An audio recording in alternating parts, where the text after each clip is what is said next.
Dreams about being robbed. See, first thing that you always want to remember about the dream is the experience, the surroundings, the environment that has been taking place in that spectrum. But the way you was feeling in that dream, it's gonna always dictate the outcomes and of course the areas that you should basically pinpoint. But anything that's dealing with robbing, stealing, or attempts of these matters, this will basically put you into a situation of you having something or you are in a position of losing something and you're being tested at the moment because also it's the subconscious is basically sending you a message, is warning you, is telling you to basically get on something, let something go. You have too much going on. Also, this puts you into a situation of this could be manifested in real life, depending on how much energy or how much manifestations that you have put out. This puts you into a situation of being spiritually rich too, because being spiritually rich is basically like you.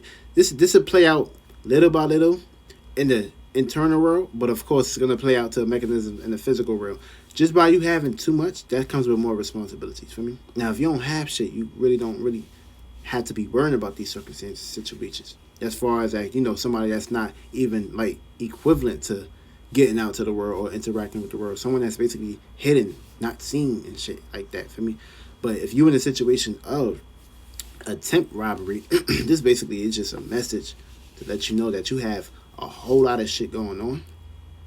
And also, you ain't the only one in the spiritual realm. So you're going to be basically coming up with some expectations of someone or something trying to, test you. And of course, put you into situations or scenarios of you, seeing how much you can handle.